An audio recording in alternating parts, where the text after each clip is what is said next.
Is this live? It says this is live. Is this a dream? No. No, it's a nightmare. No. Oh, well. They didn't even get into that actually. Never mind. I was thinking Freddy Krueger and like Dream Masters. And, you know, if you mix that up with Inception, that'd be pretty badass. Kind of. I mean, you know, in my dreams, I'm beautiful and bad, and I'm doubting my existence. I mean, would that mean that Freddy Krueger is an architect? Maybe. Maybe. I mean, it would definitely explain the boiler room. And the creations.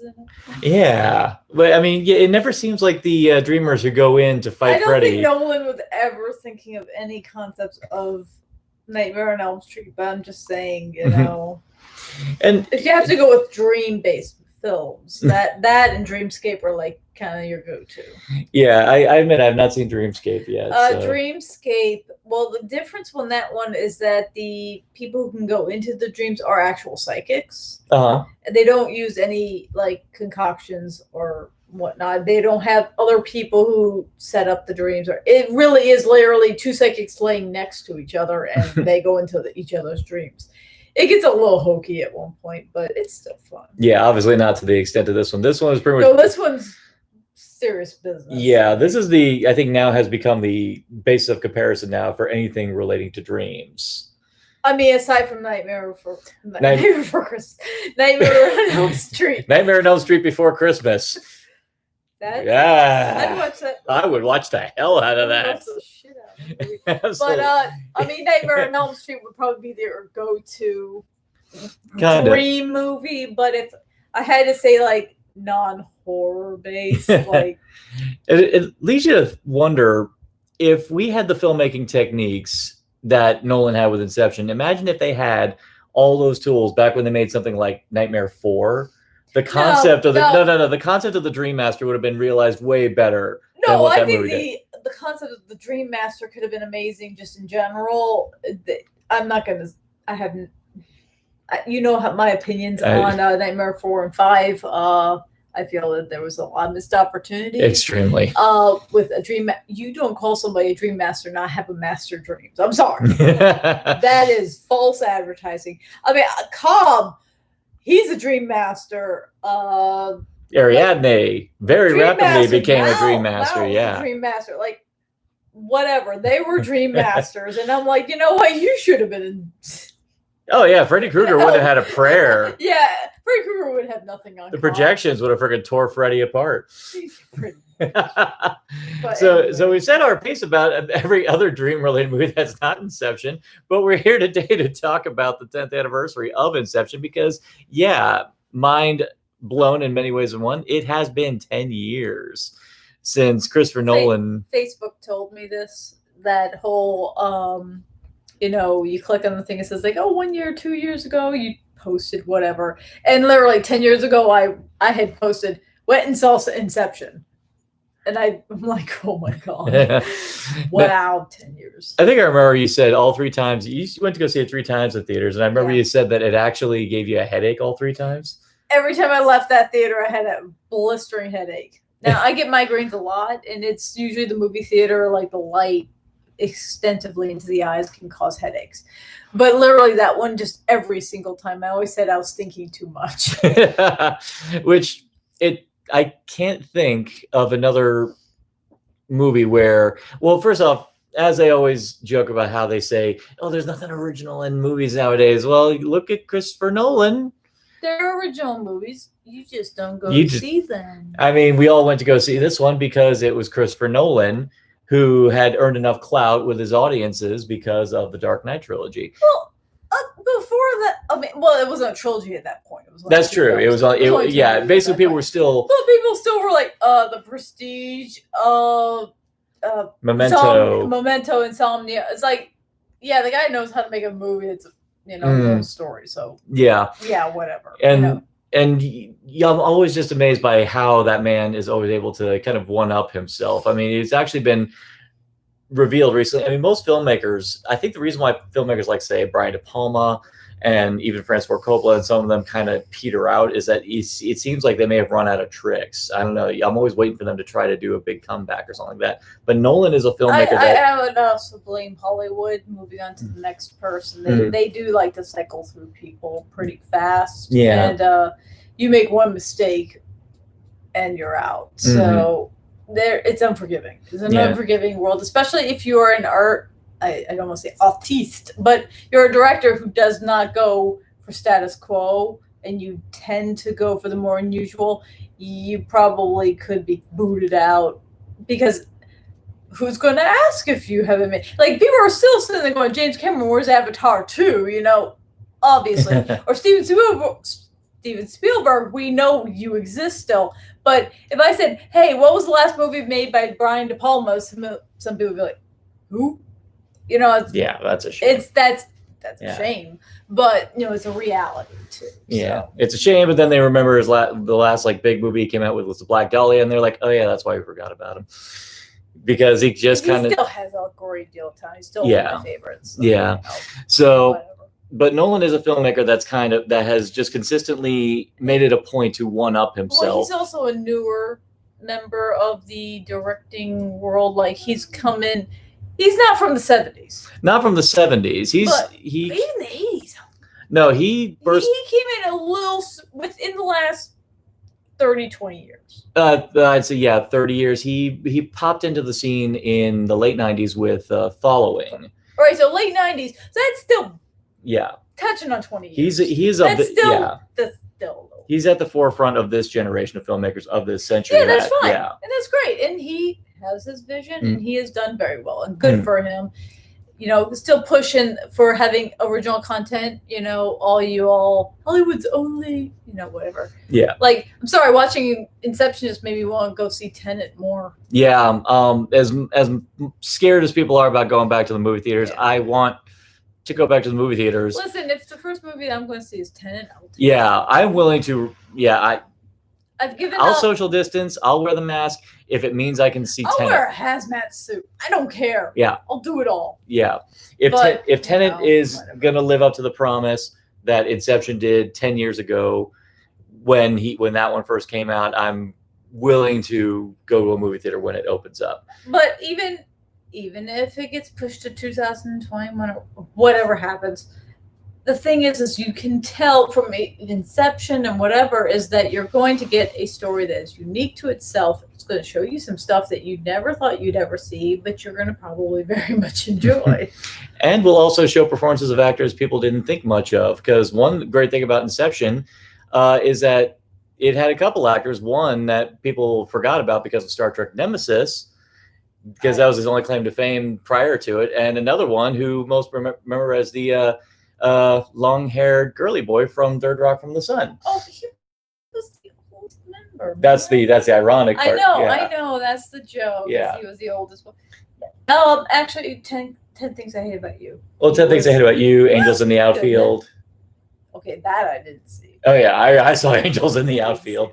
So you can imagine, look, if I said the little kid that's doing this is the one who's doing it. I'm not going to hate on a kid. I mean, come on. I'm not hating on him. He was great in Angels in the Outfield. But actually, this was my first Tom Hardy movie.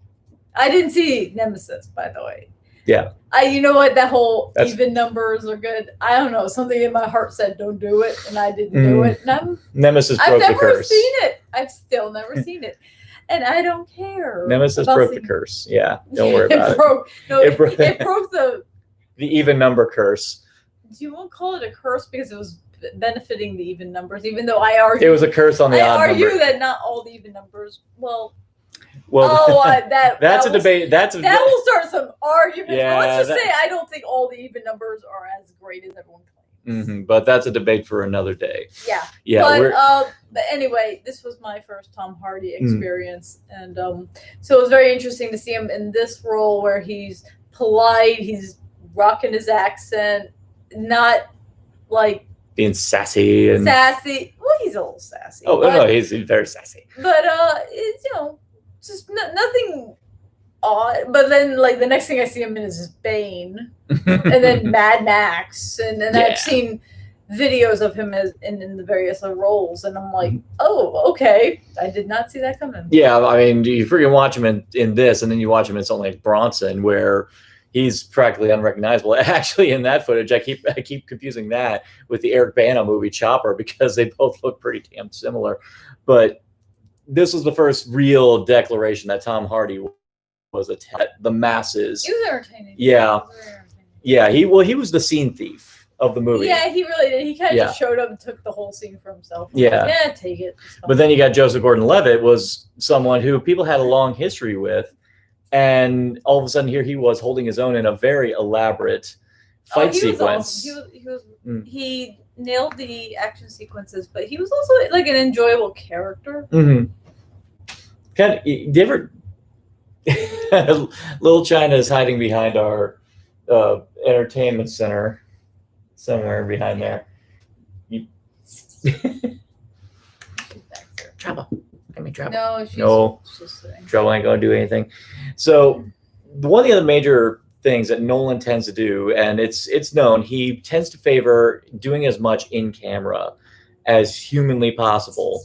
And he's one of the few filmmakers I know who takes that concept, and I think probably has enough studio clout to be allowed to take that concept so far that he can create some pretty amazing visuals just despite that. Because for those who don't know, the famous zero gravity hallway fight scene is entirely done on a giant I don't know even what to call it. It was a rotating set. It was just like Nightmare on Elm Street, that other dream movie where they had the rotating set in order to do the sequence. Yeah, so in order to do same concept. It's just the hallway. Mm-hmm. Which was pretty awesome. I'd like to think that Nolan was inspired heavily from that. He at least watched it. I mean, the man knows film. Mm-hmm. He probably watched the film. Yeah, and it's one of those ones. You're actually having more. I think you could probably count on. I'm sure there's more CGI shots in that movie, but the ones that are like that you could definitely assume are CGI, you could probably only count on maybe just one hand. Any CG, it looked like it was just the standard stuff. Mm-hmm. Nothing over the top where it's like, oh, that's it's just the standard like cleanups, probably like, oh, the car's falling into the water, probably have to CG that, stuff like that. It's like even when they're in limbo and you see the beach and you're seeing all the stuff crumble. Yeah, like the background. Well, yeah, those. Yeah, I think I heard that they may have like spliced together footage from like pre-existing, because I know that there are some cityscapes all over the world that are like seaside that are gradually eroding away because I'm sure they just added to it. Like it was the basic and then they just added a little on. Mm-hmm. So, I mean, it never looked fake. Which is the problem with a lot of CG out there, is when you look at it and just go, that fake, that ain't real. But the film looked very real. Even in the dreamscape world, it looked real, which was a good job, because considering the concept of people thinking the dreams are real makes sense. And thinking about the mechanics of dreams, I mean, as you pointed out at the beginning, Dreamscape is a major movie that delved into that idea. Well, you saw it, so I mean. Oh God, it was a long time ago. Oh God, I'm trying to remember even. I just remember the bit at the end where they're on a train and the bad guy stabs a dude in the chest with his hand, and he has like knives on his fingers, and he rips out a guy's heart and goes, "Have a heart," and he throws it at the dude. Okay, I really need to watch this movie.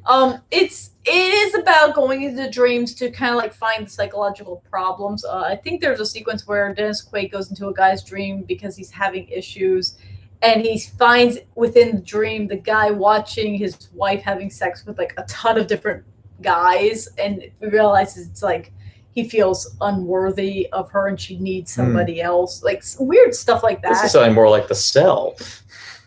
Except not nearly as cerebral or like, incoherent. Well, I'll give The Cell a little credit for at least the visual style. The visual style. Dreamscape is a little less visual style. Mm-hmm. And you of course have to have the evil guy who's like the evil psychic who wants to do terrible things in your brain. It's a weird movie. Not a bad one to watch. I haven't seen it. Last time I saw it was on Laserdisc, if that tells you anything. Well, wow, I had to leave it, but now I'm thinking of Laserdisc. I think it was PG-13, which is funny because it was pretty intense movie. You know, like that mid-80s PG-13, so it actually meant something. That is a fascinating, and actually, all right, now I remember where I was going to lead to. Yeah, that's another thing about Inception. Technically, there is no actual villain in this movie. I mean, there's opposition. Antagonists. Yeah, there's problematic characters, I guess you would want to put. Maybe not problematic characters. Well, I'd say like Mal was the problem. Yeah, she's an obstacle. She's a it's been said that in any action sequence or in any story, the way you kind of generate conflict, you have to get the goal from point A to point B, but in order to make the journey interesting, you got to periodically add a but then. Well, it's a heist movie. Mm-hmm. I mean, by all accounts, it's a heist movie. So the heist is to get the goal, and it's just the opposition of the heist. Like, technically, if you want to be really picky, the bad guys are your heroes. Because they're trying to do something that's not cool, which is inception of a concept into this innocent guy's mind. We do not, Cillian Murphy's character, who's inherited this legacy, whatever, we have no concept that this guy's a bad guy. We don't know that he's horrible or anything. Like, his opposition wants him to dissolve the company so that they can make tons of money. Yeah. So technically he's a victim. And they're victimizing this poor man. I mean, if you think about it, if you really go down to the bare minimum, he's innocent and getting taken advantage of. But these guys are also doing it not willy-nilly. It's not like they want to. They're being kind of forced to do it because they're in a crap situation. It's kind of an anti-hero thing where you're not really a good person because you're actually hurting somebody to gain something, but you kind of had some bad crap put on you as well. Yeah. It's problem is this isn't the kind of movie. It's very gray area. Like, nobody's innocent, but nobody's evil. And unfortunately, this is not the kind of movie to give you any kind of assurance that he's going to be okay afterwards. Yeah, we don't know what happens to that poor guy. All we know is that he's got peace and closure with his dad. He's going to dissolve his company, and hopefully... no, we don't even know that. Like, that's incepted into his head. Doesn't mean it's going to happen. It's in his brain, but that does not mean he's going to. Like, I'm sorry, separating out your company, that's probably a little harder than just somebody saying, "Yeah, I'm going to do this." And to their credit, their whole method was to make him generate the idea for himself. Just to start the ball rolling. Yeah. If it doesn't happen, that's not their fault. They started the ball rolling. If it gets blocked by third party. Yeah. You know, in a way that kind of refined what Cobb did to Mal, where Cobb just flat out did it. And unfortunately, the idea got out of control, where in this case, they were able to kind of nudge him in a general direction where he himself could get emotional catharsis, which probably will help him have a better handle on it. The irony would be as if it just goes tits up and like all shit hits the fan. We don't know that because, of course, we also don't know, is the film actually ending within the real world or is it still in the dream world? Because they had to end it with that little, the top, is it not? The top heard around the world. Okay, that was something that actually happened all 3 times I saw the film. When the top is spinning and it starts wobbling and then cuts to black. All 3 times, very loudly, somebody in the audience just screamed agony. Yeah. And it's usually... I remember at one point it was a guy, like some dude was like, "Ugh!" And I'm like, "Whoa, dude!" I remember. I knew it was gonna happen, but it was just funny watching some like random person. But that's like a victory though for Christopher Nolan. I mean, if a person is responding that vocally from something so, so tiny, the fact that they're able to respond to that means the movie had them. The first time I even went, "Ugh!" I grumbled very loudly. Like, I was like, "Oh, come on!" Because the movie it's a dense movie. It is, a lot of it is heavy exposition and very necessary exposition. And even with all that, somehow, some way, the ideas are able to sink into our heads well enough that we're able to at least grasp the bare bones of what we need in order to understand everything that is going on. And somehow they're able to find the right times in order to remind us of things that may need to be reminded about at the right time. That's why we had Ellen Page's character, who was great as an audience surrogate. Yeah. And yet they still were able to show that she was smart enough to be her own character beyond just being the audience surrogate, because that's a dangerous thing. You know, if you're going to have an audience surrogate, you got to give her more to go on to make her a character of your own. No, she was good. Yeah, and Ellen Page helps. Ellen Page is awesome. She did a good job. Yeah, I mean, Nolan is good at just gathering casts on the whole. I mean, and one thing that has always been kind of a joke about Nolan is that he always loves recycling actors that he works with in previous movies, and that's fine. Who doesn't? Yeah, no, some of the best directors have their mainstay actors. I mean, it's just Nolan, bless him, has like a whole entourage of actors that he loves to reuse over and over again. Also, I mean, for me, that tells me that clearly these actors can work with you, and if you do good work, then I'm not going to argue. And these are also all very talented actors. Like, are you really going to argue with all of them? They're good talent. Even then, in Tenet, I don't think many of them are coming. He's got pretty much some fresh talent. Yeah, I think well, I mean, he's got John David Washington, which I'm really excited about. Oh yeah, for Robert Pattinson, I'm very excited about him being in it. But overall, I don't think his mainstays are. I think Michael Caine is. Maybe Michael Caine. Maybe. Yeah, but I think a lot of it is because Nolan's reputation on set is actually pretty damn clean. Actually, when we met Bern Gorman at DragonCon. Oh yeah. He sung praises about working with Nolan because he said that Nolan is a director who is very precise. He's on top of everything. He does not leave anything to chance. And from what I understand, he's also a director. I don't think he has a second unit either. I think he does. He does everything. Yeah, He's one of those. I mean, some could call it micromanaging, but frankly, it's a big job to make. Here's my argument: is that is micromanaging, but when you see the product, it's like, I can't argue with it. You know, if you know what you're doing, who you hurting? You know, I mean, don't be a dick to people. You know, like certain other directors who, God bless them, really amazing talents have. I'm not gonna say the name, but don't be a dick. You know. Yeah. Certain people who still haven't made their damn sequel. Oh, Cameron. Yeah. Yeah. I like him, but I would slap him upside. It's like I mean, is he like making 3 movies at once, or is he just making like the one as just taking forever to render? It's like J.R. What's it? George R. R. Martin. He's the George R. R. Martin. George R. R. Martin. Yeah, how's that book coming, by the way? Yeah. At this point, do people want the book? You're not getting that book, guys. Yeah, sorry. You know what? You never get it. Yeah, And by the way, that one that's supposed to come after it. Yeah, you're stuck with the finale from the TV show. Oh yeah. Yeah, that's all you get. See, we're lucky. We actually kind of like the ending. Yeah.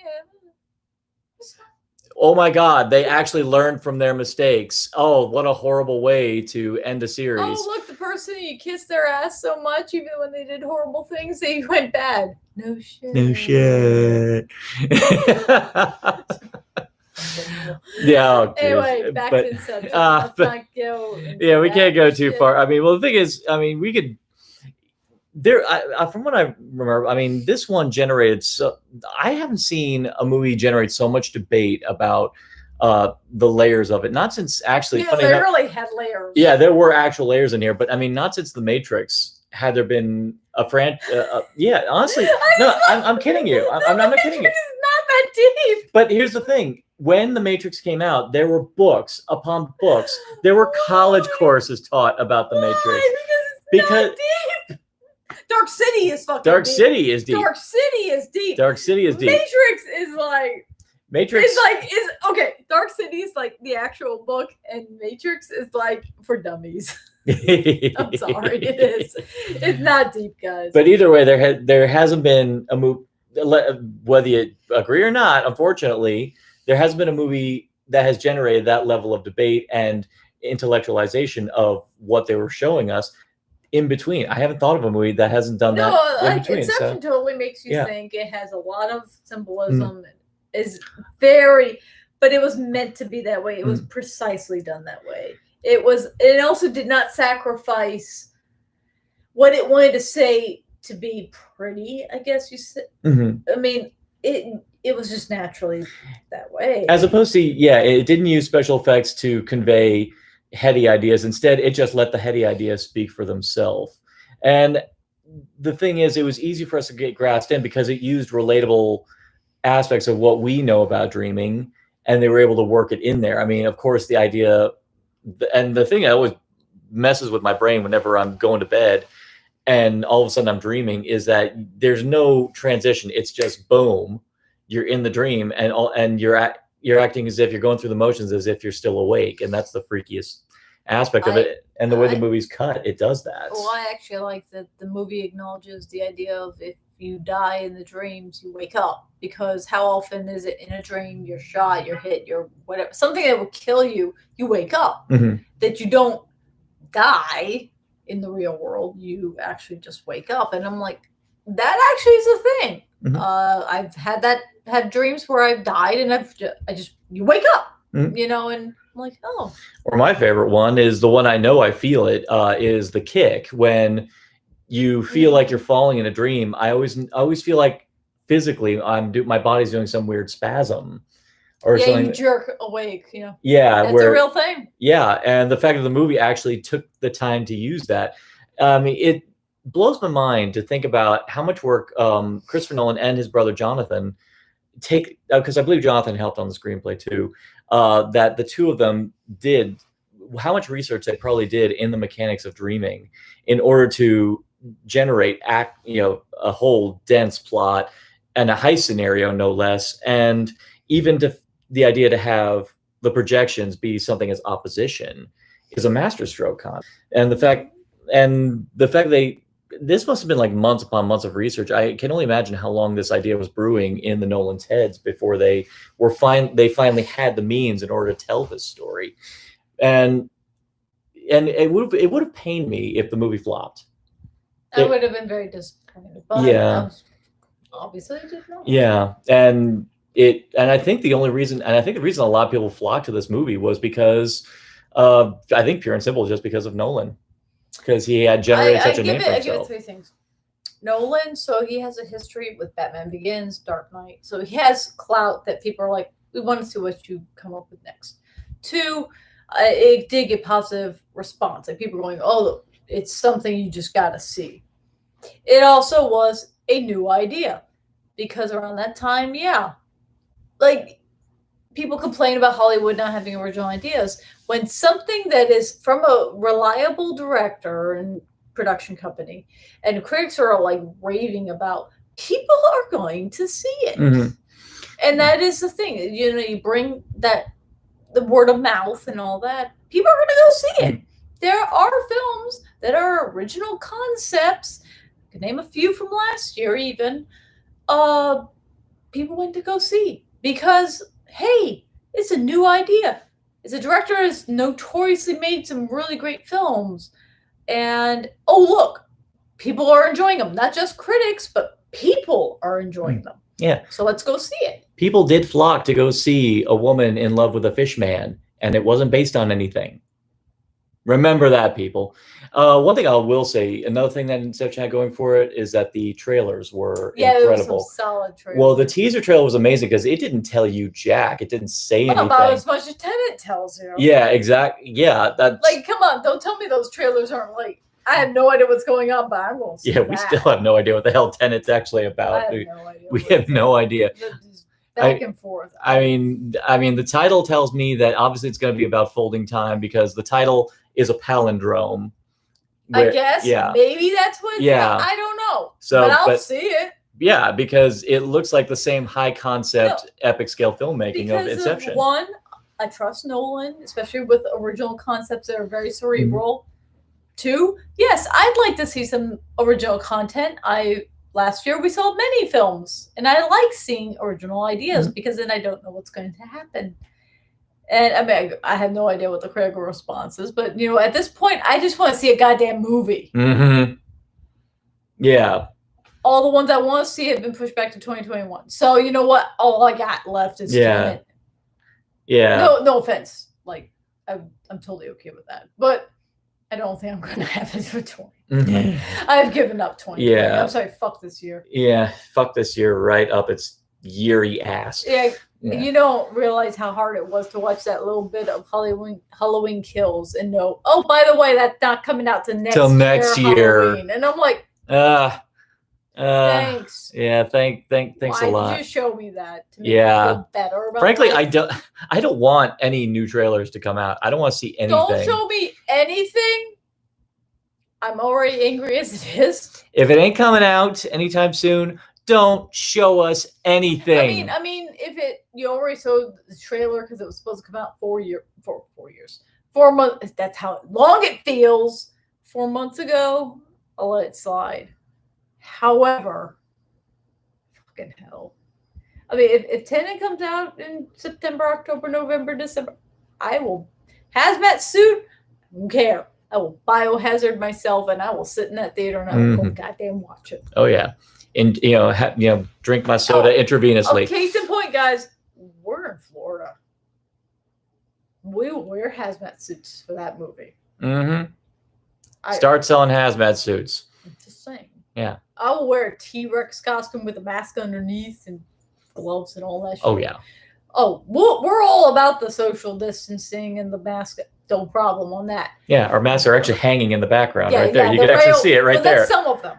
That's some of them. We're washing the other ones. Yes. Yes, we had that many. Yeah.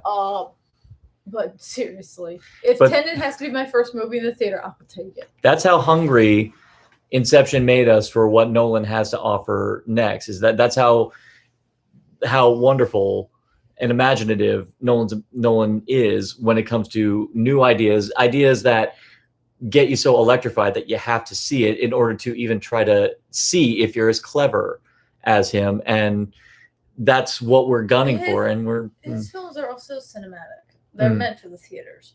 You're never going to see them just dropped in. I would never want to see this just on streaming alone. No, I mean, after you've seen it in theater, sure, no problem. But no, his films are meant for theaters, and theaters are important.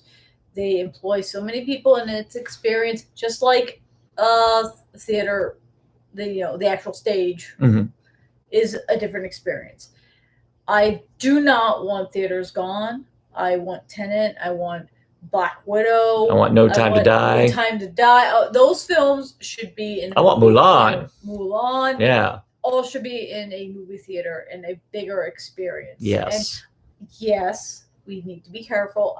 Absolutely. But we should not be going, oh, just drop it on Disney Plus. Oh, just drop it online. No, guys. No, that's you have no concept of. Yeah. That's what you think of films.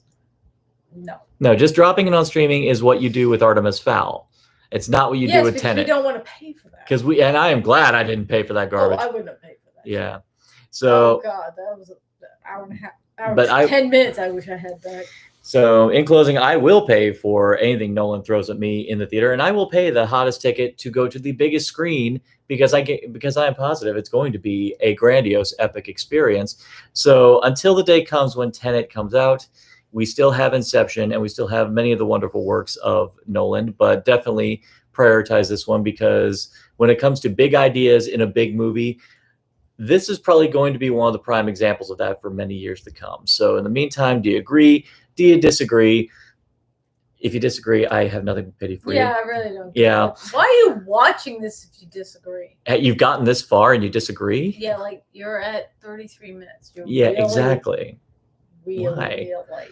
So in the meantime, actually, one thing I'm going to say, big thank you to everybody because I just found out I broke 400 subscribers at this point. That is kind of a coup. I'm 2/5 the way to the blessed 1,000. But in the meantime, I'm definitely cherishing a lot of the wonderful people who have given me loads of great feedback, is particularly over the past couple months, who've especially been supportive during these times of quarantine, especially with our new series, Comfort Flicks. So thank you guys for all the support you've given me. If you have any ideas for us to cover in future for Comfort Flicks, Delicacies, Cinema Schlock. Yeah, we're open to suggestions. Always. Because we only have so many films, as you see behind us.